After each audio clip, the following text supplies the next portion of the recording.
Hello, our precious viewers, and welcome to this new tutorial where we are going to be learning how to use Upkeep. Upkeep is one software for maintainers and reliability teams, and Upkeep helps maintainers and reliability teams with the tools and information they need to run operations efficiently and effectively. And then once we look at the pricing, you notice that Upkeep has several plans. We have the starter that goes for $45, and then we have the professional that goes for $75, and then we have the business one where you can request pricing for more information. So however, we still have our free plan to try here, so we can start a free trial. But if we have an account, we simply click on login. In this case, let us create an account by clicking on start a free trial. And it brings you here where you are told that you have 7 days to use this trial. Then you can give the business email here. You can put the business email there, create a password here, then your first name and last name. And then you click on start a free trial.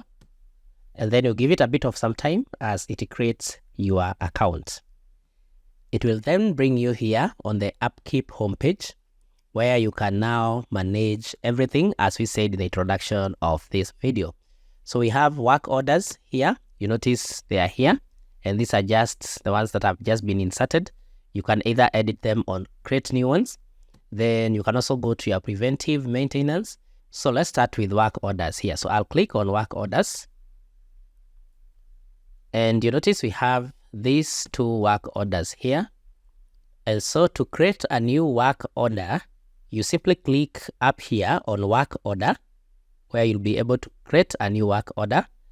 You'll give the work order here, I will call it W1 order, and then I'll give the description, I'll still call it W1 order, and then I simply give the entire description for what I want for that. Then I can add the image here. I just click on image, then I can go to my images, and then I can just upload any of the images there. And then I can set the due date here. Let me just set a random date. And then hours estimated. The work order will take 5 hours. Then I can choose the priority here. Is it high, medium, or low? Let me select medium. And then I can select the category here for the work order. The work order, maybe it's about safety issue. I'll click on safety. Is it about electrical? I'll select on electrical. So let me select electrical. Then the worker here, this is where I choose the worker for that order. So you notice currently I only have myself as administrator and these others. So I'll choose myself.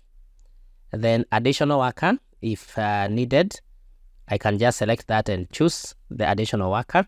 And if there are more, again, I'll still click on that and add another additional worker. But let me just remove the additional second worker. You simply click on that and it closes. Then which team are you assigning this to? You can select the team. Currently, we have not created a team, but if we had a team, you simply add the team here. Then we can add the location there.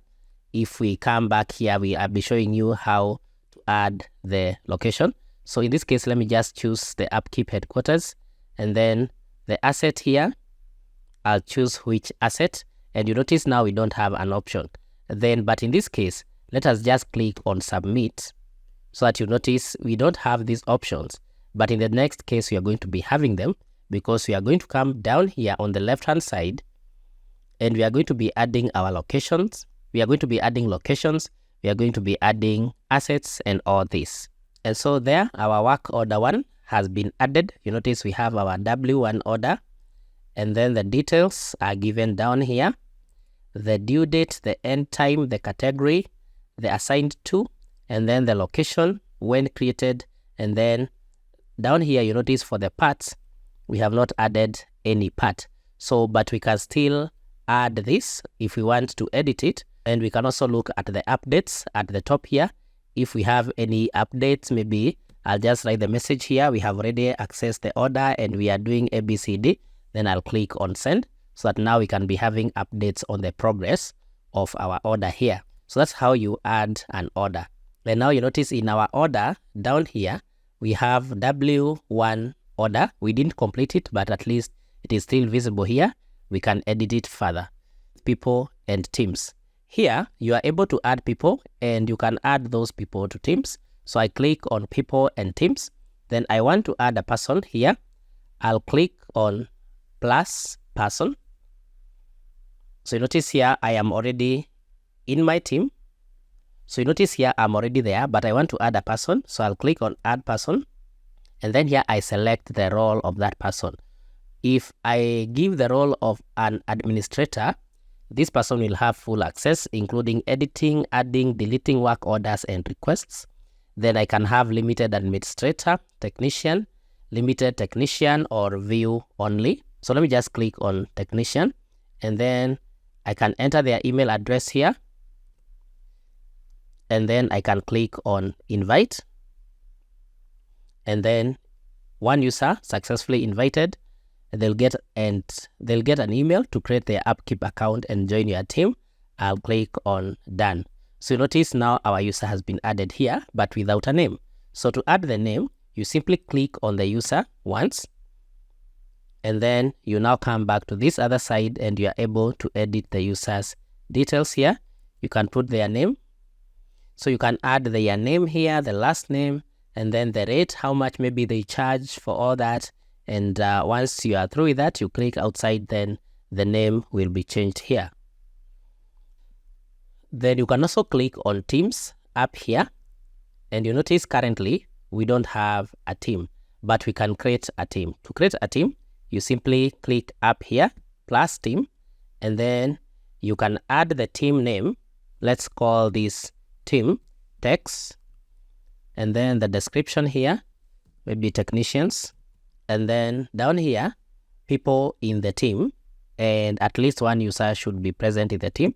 So if now I add a person here, I can add maybe a user here, select that one, then I can click on submit, so that now I have a team called text that is having one person, but I can add more people.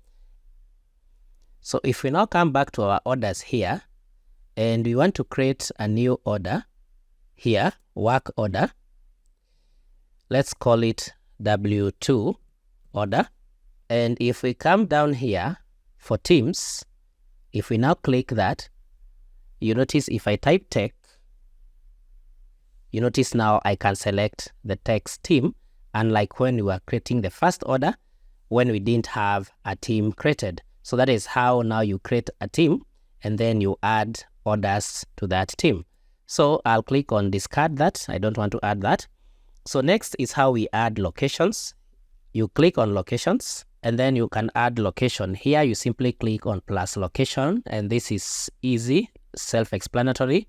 You enter the location name. Maybe the location is Nairobi. Address 22,000 that way. Then parent location, you can choose that. This may be the main location.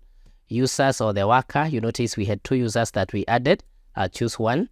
Then teams, remember we have already created one team called text. If I had more, they would be here for selection.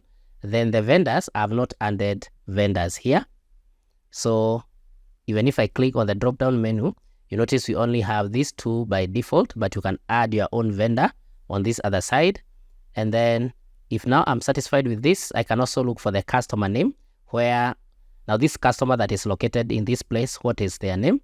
Then I can add their names here. And then once I'm satisfied with that, I'll just click on submit, so that now I have a new location. So you notice one thing with Upkeep is that the process of adding either customers, purchases, orders, or inventory is the same. So let's do the last one for parts and inventory. You simply click on it, and the same way that the others appeared, you'll notice that on this side, there is this part for create or add. So you simply click on create part, and the same way we added the other details, you simply add all those details. And you can also upload files. So you notice one thing about Upkeep, the process of adding all this is almost similar, because you only click on the place here, and then on the upper right corner, you'll either find create request or if it's maybe purchases and orders, you are going to find on this same site here, if now the page loads, purchase order plus purchase order, that is to add a purchase order. So click on plus, it brings you here, and then you are able now to put your order here. These are details that you can basically input according to the assets that you have. I hope that has been helpful, and that is how you use Upkeep to manage your business. I hope this has been helpful. Kindly like this video, share and subscribe to our YouTube channel.